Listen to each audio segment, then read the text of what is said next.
Bonjour et bienvenue dans l'émission de voyance. Christophe, votre voyant, répond à toutes vos questions. Il s'appuie pour cela sur les tarots et sur son étonnante faculté d'intuition. Bonjour à tous et bienvenue sur le plateau de l'émission de voyance.com. Eh bien écoutez, je suis ravi de vous accueillir pour cette première émission de la semaine et une émission qui va être un petit peu spéciale puisque nous allons aujourd'hui entrer dans une pleine lune de Sagittaire, ce qui va me donner l'occasion de vous en parler, de vous expliquer quels sont les tenants et les aboutissants de cette pleine lune. Donc, dans un premier temps, écoutez, je vais répondre à quelques-unes de vos questions et après, je passerai à l'explication de cette pleine lune qui, au demeurant, aura lieu pendant l'émission puisqu'elle va commencer à 13h52. Voilà. Est-ce qu'il y a d'autres informations? Ben non, c'est déjà bien. Donc, je vais commencer tout de suite par la question de Morissette. Morissette, bonjour. Est-ce que vous allez avoir cette semaine la réponse pour le devis et le début de vos travaux? Alors, je rappelle juste, avant de répondre à votre question, Morissette, que nous sommes en double diffusion puisque nous sommes aussi bien sur le site de l'émission, donc www.émissiondevoyance.com, que sur notre compte Instagram. Voilà. Mais si vous voulez poser une question et avoir une réponse à une de vos questions personnelles, là, ça se situe exclusivement sur le site de l'émission. Allez, j'en viens à vous, Morissette, et à votre devis pour vos travaux.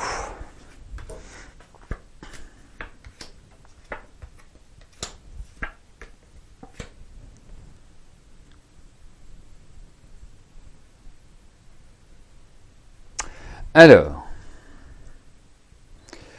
effectivement, je pense que vous allez avoir vos devis. J'ai quand même l'impression que le ou les devis seront plus élevés que ce que vous imaginiez, que ce que vous pensiez. Et donc, c'est ce que je pourrais appeler peut-être une mauvaise surprise, dirais-je, mais qui peut être résolue, dans le sens où c'est pas genre, voilà le devis, un point c'est tout. Donc ça pourra vous permettre peut-être de rentrer dans le budget que vous aviez provisionné, que vous étiez octroyé pour faire ces travaux. Moi je pense que ça va commencer, ça va commencer dans la période qui vient. Vous n'allez pas attendre 6 mois pour le lancement de ces travaux. Je pense que c'est sur la période de l'été que les choses vont se mettre en place. Voilà.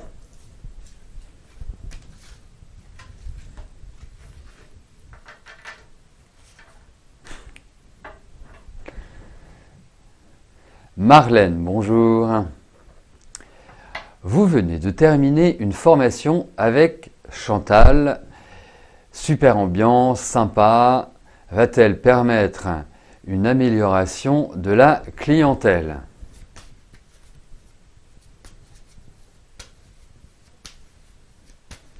Allez, voyons pour l'accroissement de votre clientèle.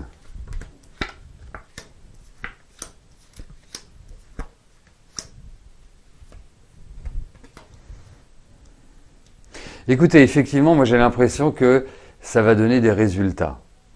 Alors, ne vous attendez pas non plus à une révolution, ne vous attendez pas non plus à être obligé de prendre une standardiste, mais en tout cas, il y a une espèce de mouvement qui va s'inscrire dans le temps. Vous voyez, c'est pas, vous n'allez pas avoir une espèce de concentration immédiate d'une clientèle supplémentaire. Ça va s'étaler dans le temps. Donc, oui, je pense que oui. Après, on voit aussi dans ce tirage que vous devez y mettre de l'énergie, c'est le cas de le dire. vous devez y mettre de l'énergie, vous devez quelque part peut-être faire un peu de push, vous mettre dans une dynamique extrêmement comme un bon soldat en fait. C'est vraiment cette idée-là.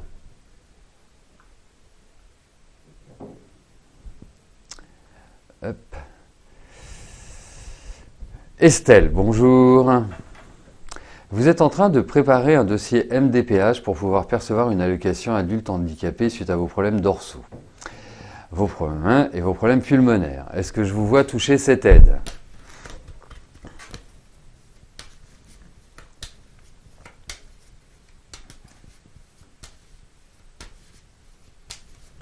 Allez, voyons pour cette aide émanant de la MDPH.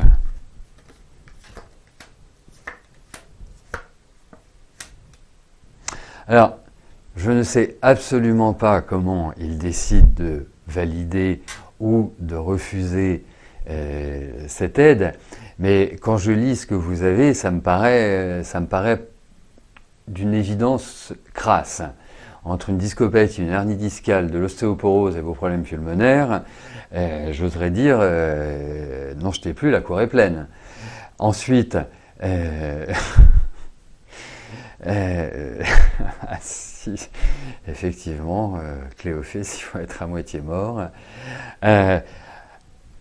Là, je dirais que, au vu de ces cartes, ils vont pas vous l'accorder genre, allez, c'est bon. Non, il y a une espèce de phénomène, de blocage,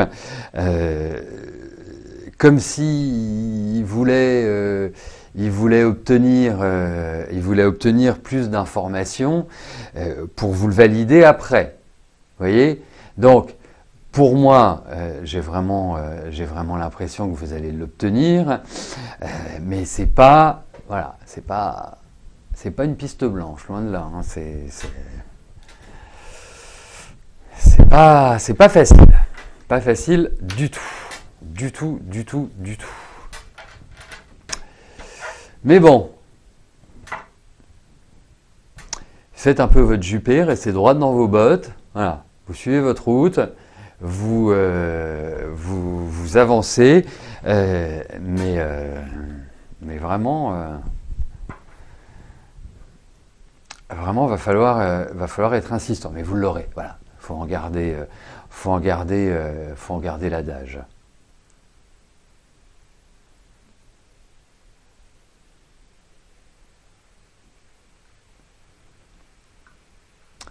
Nelly, bonjour.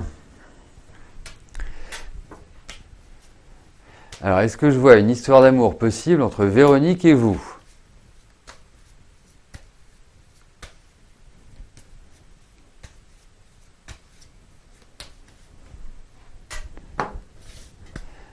Allez, voyons cela.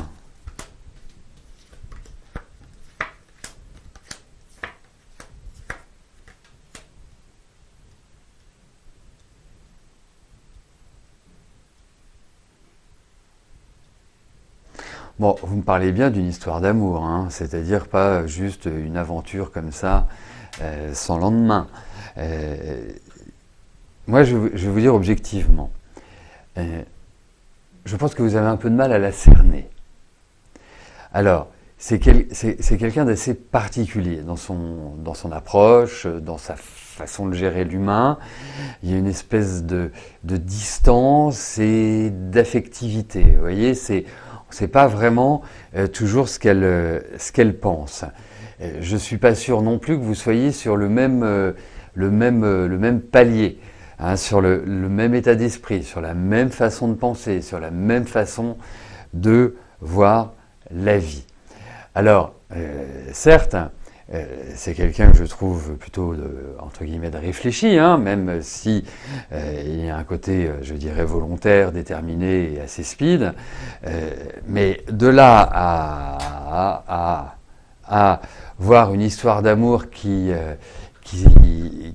vous épanouit, je suis un peu perplexe, un peu dubitatif pour tout vous dire. Donc, je ne suis pas certain que ce soit une relation qui puisse vous...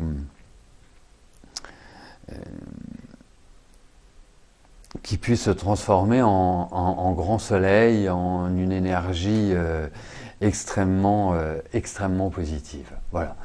Donc, ça dépend un peu de votre état d'esprit, c'est-à-dire de votre façon de gérer l'affectif. Là, vous êtes un peu, pardonnez-moi l'expression, si je puis me permettre, vous êtes un peu le cul entre deux chaises. C'est-à-dire vous ne savez pas quoi penser, vous ne savez pas comment vous comporter face à elle. Donc ça crée une difficulté supplémentaire. Avec cette envie d'y aller et une espèce de retenue, de frein, comme si vous disiez non, c'est pas forcément idyllique. Et je pense que c'est pas forcément idyllique. Elle est quand même assez spéciale dans son énergie, dans sa façon de penser, dans sa façon de le traduire au quotidien. Donc, selon votre état d'esprit et je dirais votre personnalité dans les relations amoureuses,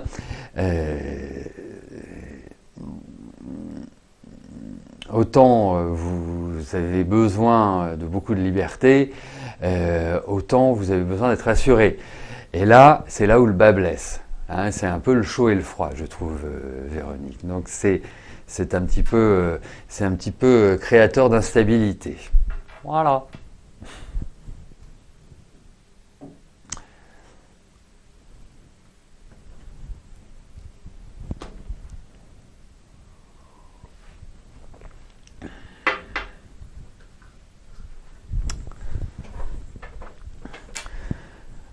Aujourd'hui, nous entrons dans une phase de pleine lune. Et une phase de pleine lune qui se situe sur l'axe Gémeaux-Sagittaire. Soleil en Gémeaux, lune en Sagittaire. Et c'est une super pleine lune. Une super pleine lune, ça veut dire que la lune est relativement proche de la Terre, donc on a une espèce d'impression qu'elle est énorme, mais elle fait exactement la même taille que d'habitude. Donc, avant d'entrer dans le vif du sujet et d'interpréter cette pleine lune, il est important de savoir ce que représente astrologiquement la pleine lune. Eh bien, c'est très simple, c'est le moment où le Soleil et la Lune se retrouvent dans des signes opposés, dans des signes qui se font face, et la pleine Lune se déclenche quand elle se situe au même degré l'une et l'autre.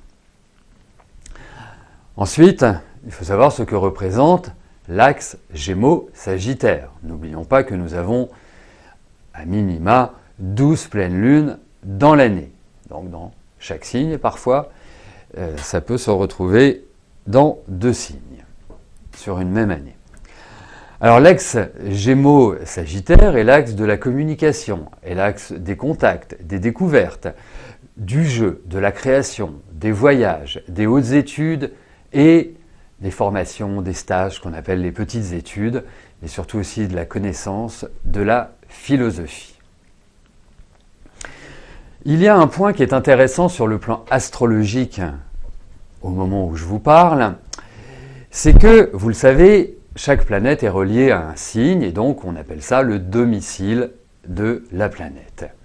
Et sur les 7 planètes personnelles, ce qu'on appelle des planètes personnelles, ce sont les planètes que l'on peut voir depuis la Terre, c'est-à-dire, même si le Soleil n'est pas une planète, on va le considérer comme ça, Soleil, Lune, Mercure, Vénus, Mars, Jupiter et Saturne.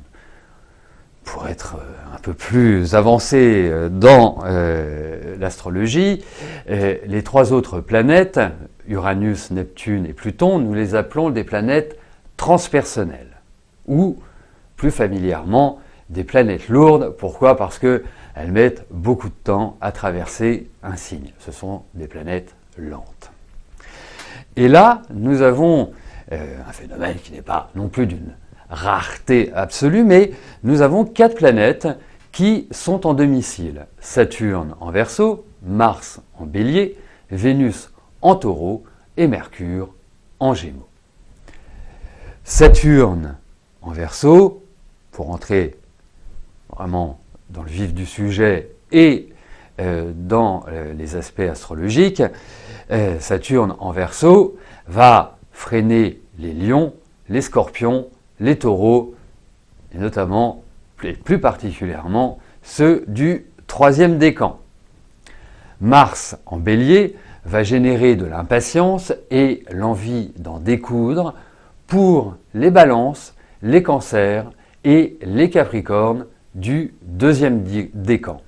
J'ajouterai que, comme Mars va évoluer d'ici, on va dire d'ici 15 jours, c'est le 3e décan qui sera plutôt sous cette ambiance de tension.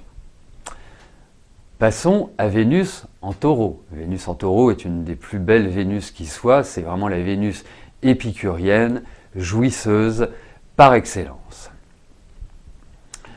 Mais ne va pas permettre aux Verseaux, aux Scorpions et aux Lions du 2e et 3e décan d'exprimer leurs sentiments comme ils le désirent ou ne seront pas aptes à les exprimer clairement. Pourquoi ? Parce qu'il peut y avoir un sentiment que j'appellerais de frustration ou de peur d'exprimer ou de ne pas avoir les mots pour l'exprimer correctement. Mercure en Gémeaux peut engendrer une certaine tension nerveuse, des erreurs de communication pour les Vierges, les Poissons et les Sagittaires du 1er décan. En sachant que Mercure avance rapidement, donc dans le courant du mois, cela affectera aussi les autres décans de ces signes-là. Quoique, pour les Sagittaires, cela peut impacter l'équilibre entre l'intellect et la volonté. Ce que je viens de vous dire est valable également si votre ascendant correspond au signe que j'évoquais. Alors, regardons les forces en présence de cette pleine lune. L'aspect le plus important de cette pleine lune est le carré de Neptune à la pleine lune, donc au Soleil et à la Lune. C'est un aspect qui est indéniablement lié à la confusion et à l'insécurité émotionnelle. Je dirais, bienvenue dans le monde des illusions, des désillusions et des chimères. Les polarités s'estompent. La réalité perçue par chacun de nous est-elle juste ? C'est une question. C'est un petit peu le chant des sirènes. Nous allons être fragilisés sur le plan affectif par une relation planétaire qui nous rend beaucoup plus perméables aux tromperies sans avoir les moyens initiaux de les percevoir, de les anticiper.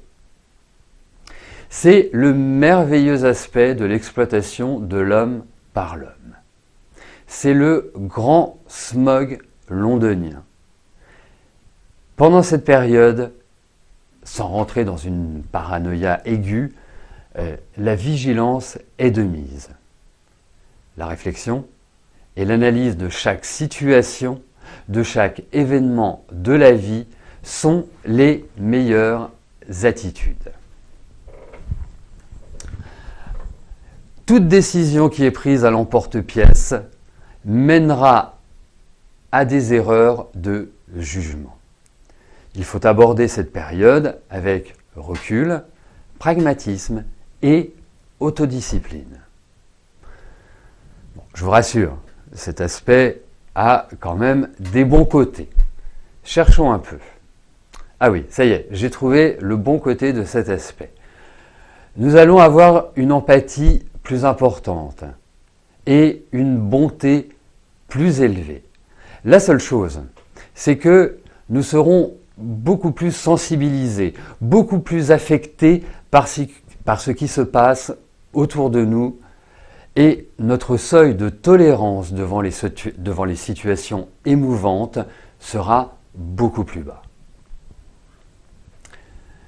Heureusement, il y a Saturne. Pour une fois, il va nous accompagner dans le bon sens de la vie. Saturne forme un aspect en trigone au Soleil et en sextile de la Lune. Donc, cela nous permet d'aborder les aspects affectifs et familiaux avec plus de sérénité et d'exprimer nos émotions dans un partage, dans un échange constructif. Le besoin de sécurité, de protection de vos proches seront plus importants. Ensuite, nous avons le fameux carré de Saturne à Vénus. Il est en formation, il sera exact d'ici quelques jours et va drainer un sentiment de frustration, de déséquilibre et de douleur affective. Bien évidemment, nous ne serons pas tous concernés par cet aspect délicat. Seuls les scorpions, les verseaux et les lions du troisième décan ressentiront plus fortement ces sentiments. En pratique, cela va impacter nos relations amoureuses par un sentiment de ne pas être aimé comme il devrait et d'avoir une image dégradée de notre personne. Je vais vous donner quelques petites solutions à explorer si vous êtes dans cette dynamique-là. En sachant ce qui est intéressant quand j'interviens sur le plan astrologique, c'est de regarder votre thème et de regarder ce que forment comme aspect les planètes dont je vous parle. Parce que si vous avez un aspect difficile entre Vénus et Saturne, vous allez le ressentir beaucoup plus fortement que si l'aspect dans votre thème natal est favorable. Donc, j'en viens aux solutions qui peuvent être adoptées. Alors, pour éviter justement de rentrer dans des conflits, puisque Vénus-Saturne va générer une telle frustration, un tel sentiment de ne pas être apprécié à sa juste valeur, que forcément la réaction peut devenir déflagrante. Alors il faut prendre de la hauteur. Il ne faut surtout pas se laisser submerger par nos sentiments. Il faut regarder en face notre vie amoureuse, en l'abordant non pas dans la lamentation façon Calimero, mais de faire un état des lieux de notre situation et surtout de nos désirs et de nos envies par la suite. Il est préférable de rester objectif et factuel. Bien évidemment, ceux qui vont ressentir cet aspect délicat vont sortir au fond d'eux une certaine mélancolie, une certaine tristesse. Et justement, vous savez, quand on connaît ses saints, on les honore. Quand vous traversez une période qui est délicate, un aspect Saturne-Vénus ne dure jamais très longtemps. C'est une concentration sur quelques jours, mais cette concentration sur quelques jours, si on ne le sait pas, peut aboutir à des remises en cause de la vie amoureuse, de la vie sentimentale, et quelque part aboutir à des réactions, je dirais, plutôt viriles, plutôt impulsives et violentes, parce qu'on se sent floué. Une fois qu'on le sait, on se dit « Ok, je vais prendre sur moi ».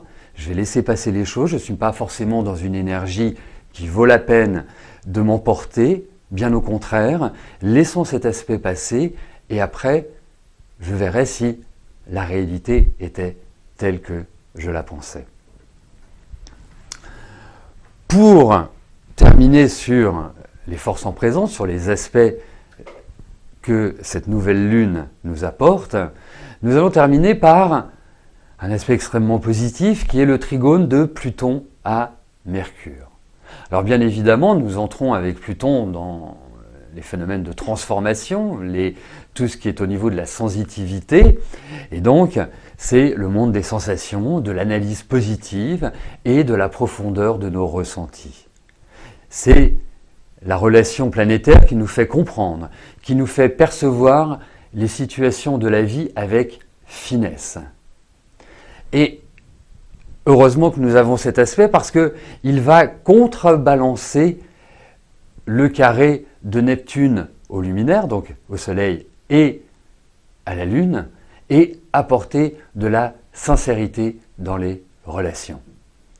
Il peut, bien évidemment, dans certains cas, apporter une certaine brutalité et une rupture avec les proches dans le cas de mensonges, de dissimulation et d'une absence de droiture.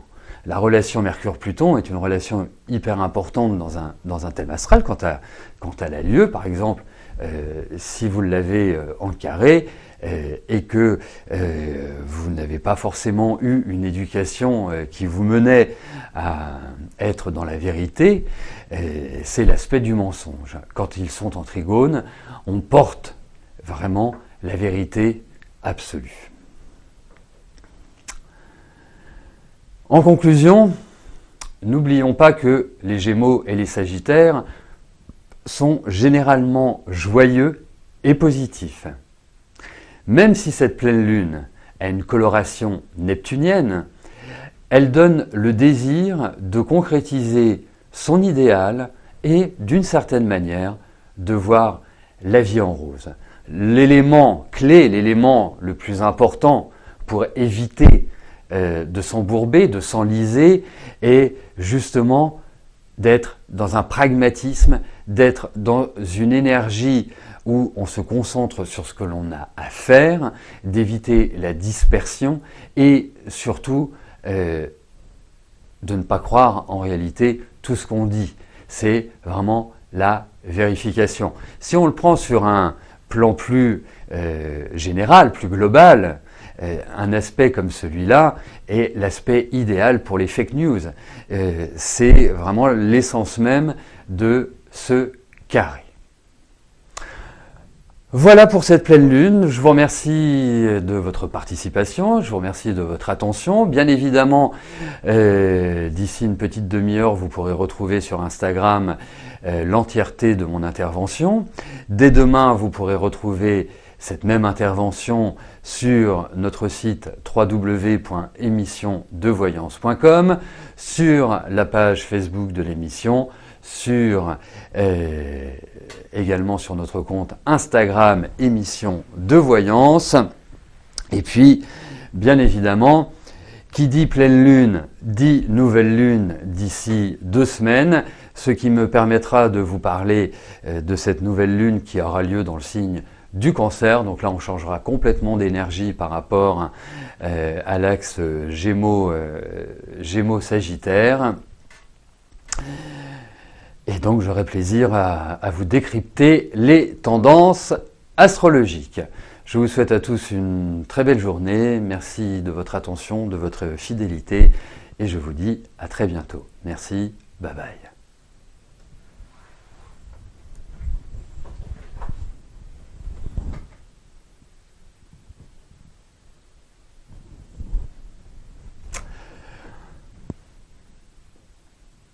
Voilà pour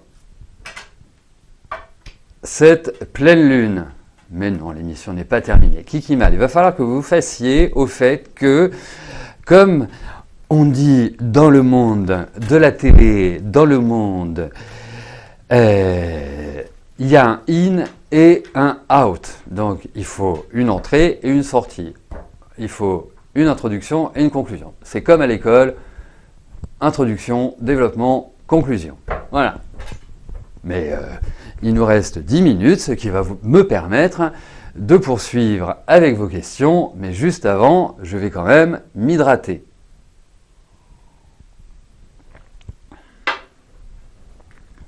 Allez, je vais poursuivre avec la question de Chantal. Chantal, bonjour. Allez-vous bientôt déménager ?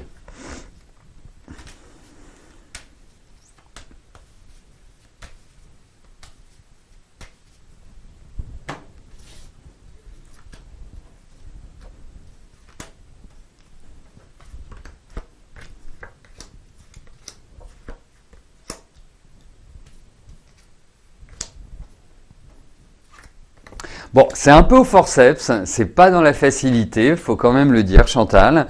Mais en tout cas, je trouve que la période est tout à fait propice à un déménagement. Il y a vraiment une envie, mais il y a quand même l'idée de contrariété. Alors, de choses qui ne se déroulent pas forcément comme vous l'aimeriez ou comme vous le souhaiteriez. Mais en tout cas, ça va dans cette direction-là. Alors ça va peut-être être voilà, un peu dans une manière, comment dirais-je,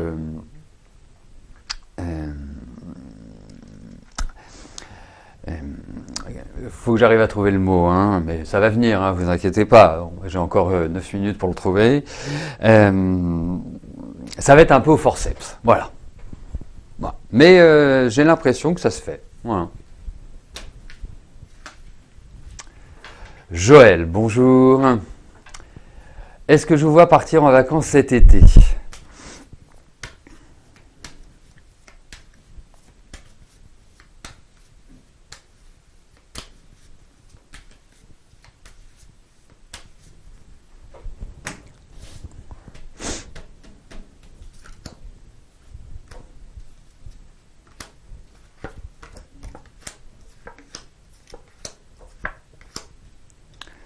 Allez, il n'y a pas grand-chose de décidé, où il y a beaucoup de doutes, d'incertitudes, où vous ne savez pas exactement quel profil cela prendra. Mais en tout cas, vous partez de chez vous. Hein, j'ai vraiment l'impression qu'il y a cette dimension-là qui vous permet voilà, d'aller prendre l'air, d'aller vagabonder et d'aller vous ressourcer. Et je pense que ça se passera très bien, que ce sera très agréable, qu'il y a beaucoup de douceur à travers ces vacances. Donc, même si il reste encore des choses à régler, j'ai l'impression que voilà, ça va se faire tranquillement, mais sûrement.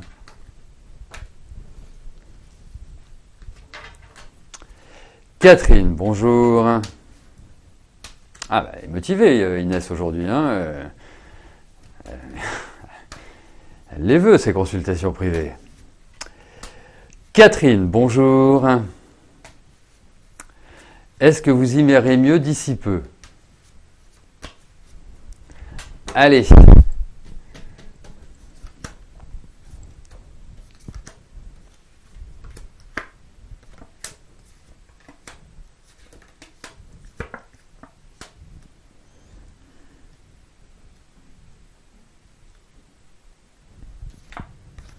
Bon, alors, d'ici peu, c'est ça qui m'enquiquine un peu plus dans votre question, parce que je n'ai pas le sentiment que ce soit de l'ultra rapide. Alors, il va y avoir des paliers, c'est-à-dire il va y avoir une amélioration, parce que je pense que vous êtes en train de vous reconstituer, de vous reconstruire petit à petit. La seule chose, c'est que l'extérieur, quand je dis l'extérieur, ce sont les autres, risque de vous agacer, de vous irriter et en fait, vous risquez d'avoir envie de vivre d'une certaine manière en autarcie. Et puis, il y a quand même toujours cette idée où sur le plan physique même, enfin, il y a le plan psychologique qui n'est pas non plus au top, mais je trouve que sur le plan physique, il y a quand même l'expression d'une grosse fatigue et l'expression peut-être d'une sorte de difficulté ou de douleur, de points un peu bloquants pour vraiment retrouver toute votre sérénité, toute votre énergie, toute votre envie, voilà, tout. Mais ça viendra, je vous assure, ça viendra.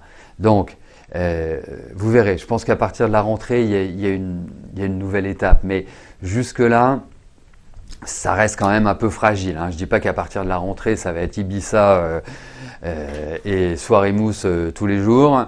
Mais en tout cas, petit à petit, l'amélioration arrivera. Céline, bonjour. En ce moment, vous faites plein de cauchemars. Ah, vous vivez en plein cauchemar, pardon. La protection de l'enfance veut placer votre fils. provisoirement et vous ne devez plus vivre avec votre compagnon pour que vos enfants respectifs ne se voient plus. Allez-vous enfin vous réveiller, oublier cette mauvaise période ou devez-vous vous attendre au pire, placement, séparation?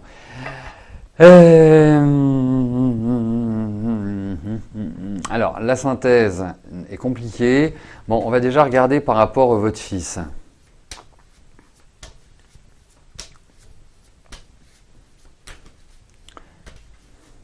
Mais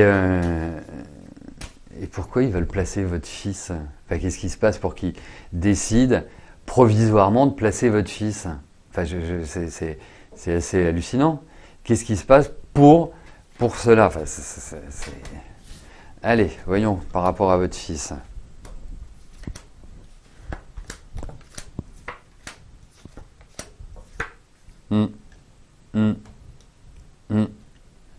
Alors, il va y avoir de nouvelles discussions, hein, je pense. Hein. C'est pas forcément une espèce d'épée de Damoclès qui tombe comme ça sans prévenir.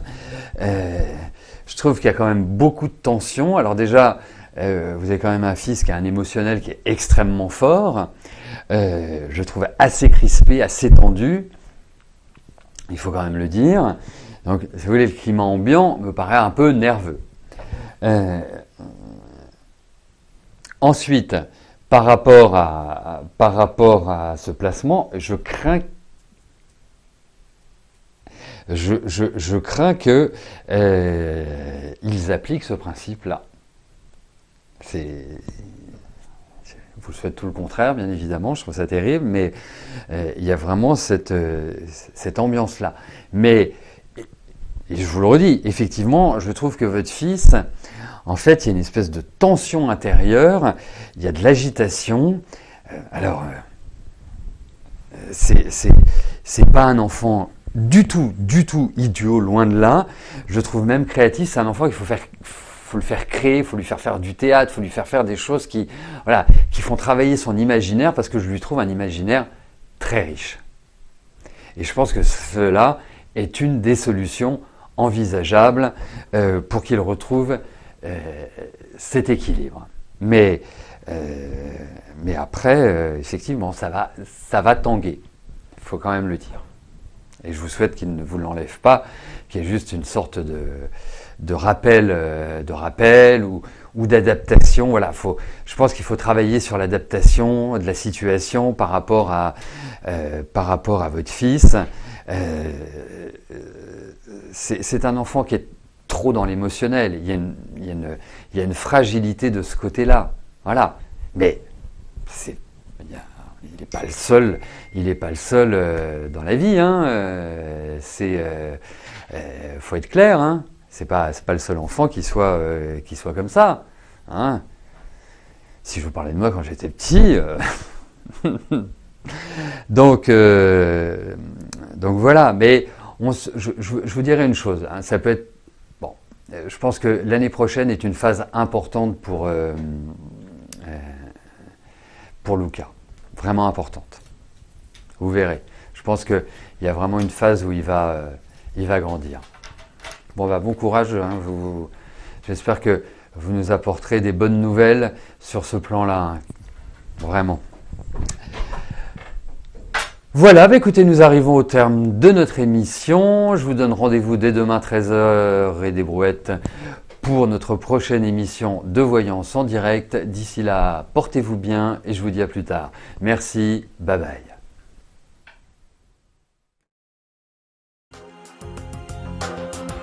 N'oubliez pas que du lundi au vendredi, à partir de 13h30, je réponds en direct à vos questions sur le site de l'émissiondevoyance.com et j'aborde avec vous tous les sujets qui vous tiennent à cœur.